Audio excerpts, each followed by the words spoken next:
What if I told you that these jalapeños and this onion and this stick of butter will give you some of the best fried chicken you've ever had? This recipe has gone viral on social media, and now I'm going to show you the step-by-step on how you can make the best fried chicken you've ever had. Great fried chicken starts with a brine, and I like to use pickle juice for mine. Now for this recipe, I'm using 2 types of pickle juice. One is a horseradish pickle juice that I picked up from a farmer's market in Lancaster, Pennsylvania. The other one is a pretty simple one to find. I got Vlasic's zesty bread and butter pickles. If you've never brined your chicken in pickle juice before, I must say that it's a key step in the process that will take your chicken to the next level. Pickle brine acts as a marinade and offers several benefits for chicken. It tenderizes the chicken, breaking down the fibers with acidity, making the chicken tender. You also get to penetrate the meat with its natural saltiness, so you don't have to add any additional salt to your chicken. Also, the tanginess from the brine helps to give it an additional element of flavor. Now we're gonna submerge these in the brine and let these sit overnight. If you don't have a lot of time or patience, simply just do this for a few hours and you should be fine, but trust me when I say overnight for best results. Now after a quick washing of the hands, we're gonna put some plastic wrap over the bowl, place this in the fridge, and we're gonna come back later. Alright, it's been a full 24 hours. I transferred the chicken to a larger bowl simply to allow more room to maneuver and season my wings. I'm gonna pat dry any excess moisture off with a paper towel. Try and get underneath those wings in the bowl too, as some of that pickle juice will be sitting at the bottom of your bowl. Now, we can begin to season our chicken. I already stated that the brine gives it some saltiness, so we don't need to add any additional salt. But we are going to sprinkle on some black pepper. Next, we're going to add some garlic powder and sprinkle about a tablespoon on it. Don't worry, this is a little over 4 pounds of wings, so that should be plenty of garlic powder. Follow it up with some onion powder, 2 essentials and good wings if you ask me. I added some Italian seasoning next.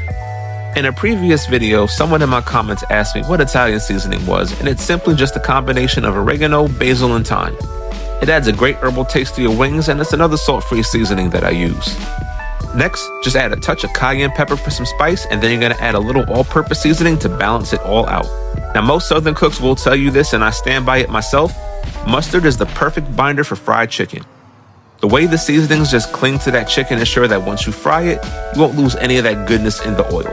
Plus, it doesn't hurt to take a bump of that seasoning just because. No judgment. I'm using French's Dijon mustard for mine. If you have regular yellow mustard, that's perfectly fine too. And don't worry about tasting the mustard in the final result.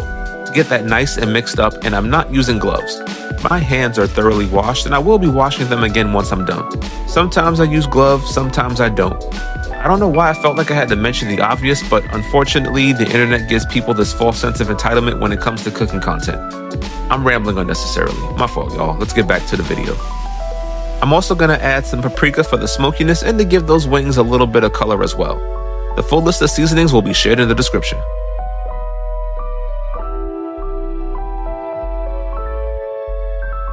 Now we're going to get our dry batter going, and this only takes some simple ingredients too. First, we're going to take about 1.5 cups of all-purpose flour and add it to a dish like so.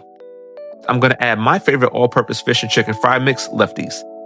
I have it available at my local grocery store, and hopefully you do as well. However, if you don't have a grocery store available near you that sells this, I'll share a link in the description where you can order it for yourself. I usually go with about 1/2 cup of this seasoning, and that's more than enough for this chicken.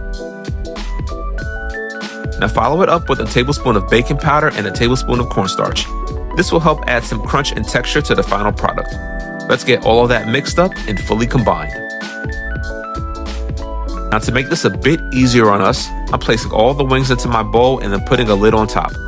Alternatively, you can use the old-fashioned way and just mix it by hand, but I find this to be less of a mess since nothing else gets in your hands and you can get an even coating of dry batter on your wings without an issue. Now after I get the wings nice and coated, I'm going to place them on a wire rack. Traditionally, when my grandparents fried chicken, they would just dump it right into the hot oil, and you can do that too. However, this step allows the flour, baking powder, and cornstarch to hydrate that chicken, allowing for a crispier outer texture, so trust me when I say, it's well worth it. Let it sit on the rack for about 10 minutes.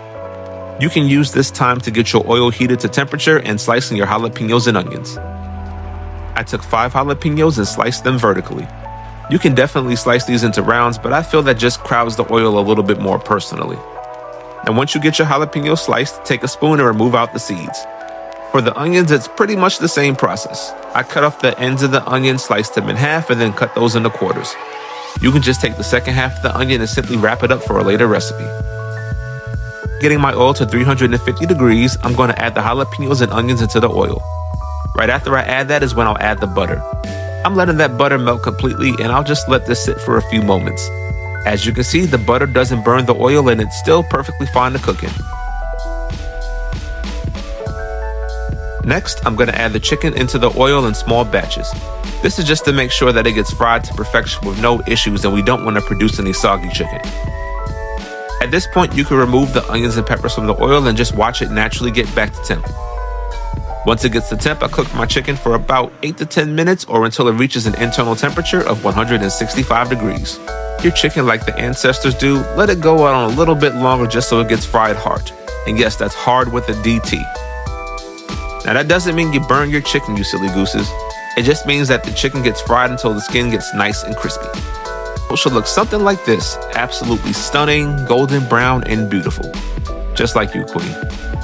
But enough talk. Let's take a test bite and see how this really is.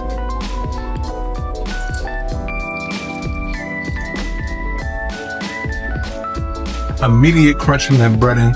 Chicken is nice and seasoned. I like that the onions and jalapenos give it that nice balance of sweet and spicy. It's not really spicy. If you're somebody that has a low spice tolerance, this would be perfect for you. And just prove it.